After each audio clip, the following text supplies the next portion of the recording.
আনন্দৰ আনন্দৰ উৎসবাজি উঠলি উঠিছে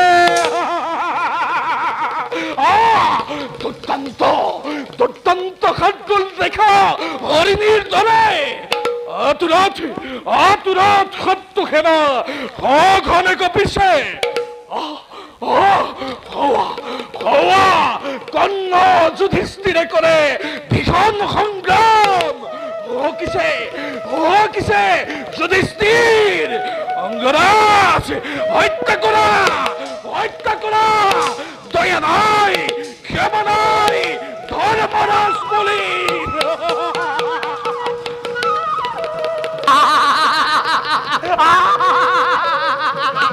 সত্য কথা দুখাখন সত্য কথা দয়া নাই ক্ষমা নাই কোনেও কাকো ক্ষমা কৰিব নোৱাৰে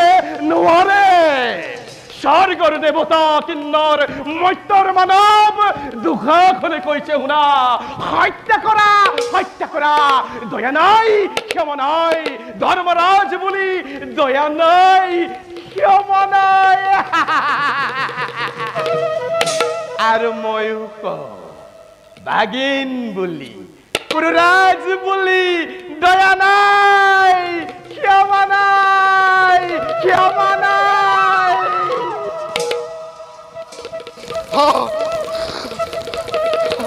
কত তোমাৰ গদাধাৰী হয় বিকুটৰ খাণ্ডৱ দাহন কৰা কত ধনঞ্জয় এই সহায় অৱস্থাত অকলে এৰি কলৈ পলাল তোমাৰ মাতৃৰ তলৈ প্ৰাণ কৰ্তা বুলি যাৰ প্ৰখিলা হৰণ কত হে কত কৃষ্ণ দৈৱকী নন্দন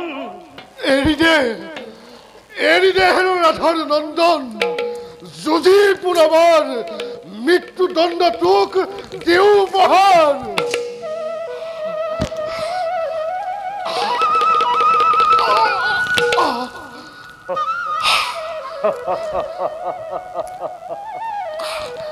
তুমি মোৰ মৃত্যুদাতা ধৰ্মৰাজ বুদ্ধিহীন মতিশন্ন নহয় বিধাতা জোয়ারাজ আনন্দের দৃশ্য মুক্তিদান ইচ্ছা করা হলে কৌরবর রাজপ্রসাদে বন্দী করি লৌহ পিঞ্জরাত রাখিব পারিল হেতেন তোমাক রাজা কিন্তু না রাখু কারণ কর্ণই ভঙ্গ না করে কোন প্রতিজ্ঞা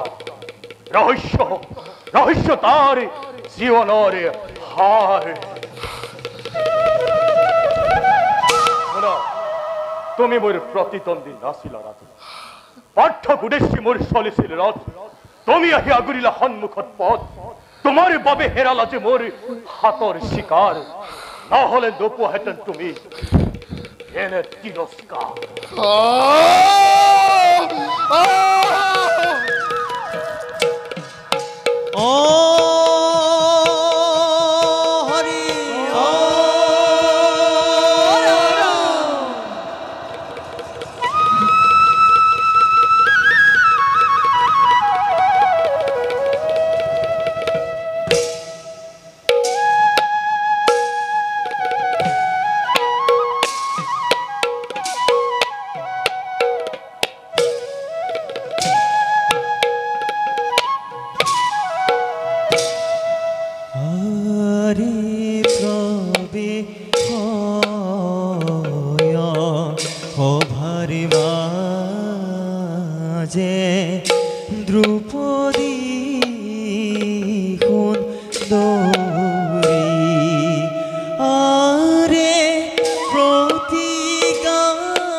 আৰু সংগীতে সান্তনা দিব নোৱাৰে যজ্ঞহেৰি।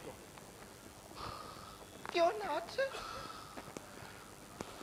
যুদ্ধত আমাৰ পৰাজয় প্ৰিয়ে, সৈন্য ছত্ৰভংগ। পৰাজয় হৈছে? কেনেকৈ পৰাজয় হ'ল? মই অশ্বত্থামাৰ লগত লাগি থাকোতে কৰ্ণই তুচ্ছই বিক্ৰমে আমাৰ বেহুভেদ কৰি সকলোকে পৰাস্ত কৰিলে। দাদা নকুল সহদেৱ সকলো পলাল। ধৰ্মৰাজে প্ৰাণে পণে চেষ্টা কৰিছিল, কিন্তু তেওঁৰ চেষ্টাও ব্যৰ্থ হ'ল।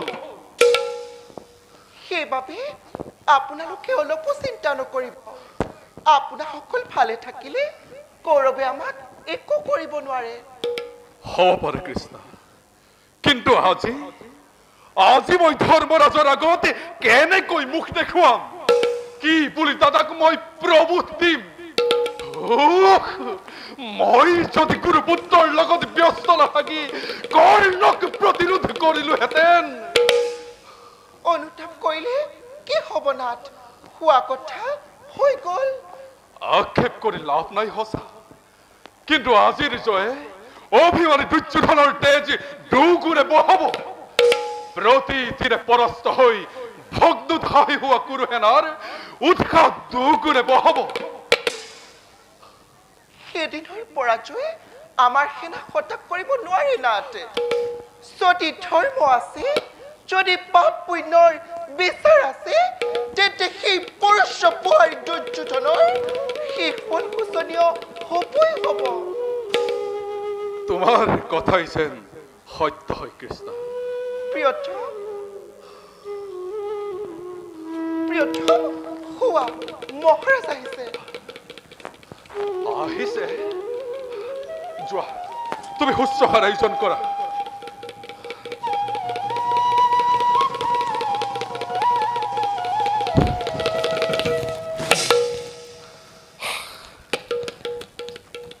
কৰ্ণক বধ কৰিলা অৰ্জুন? দাদা, মই সংসপ্তক আৰু অশ্বত্থামাৰ লগত যুদ্ধ শেষ কৰি এই মাত্ৰ শিবিৰ পাইছো। ইয়াত আহি জানিব পাৰিছো যে আমাৰ পৰাজয় হৈছে। তেন্তে কৰ্ণ কি এতিয়াও জীয়াই আছে? নিমাত কিয় অৰ্জুন? দাদা,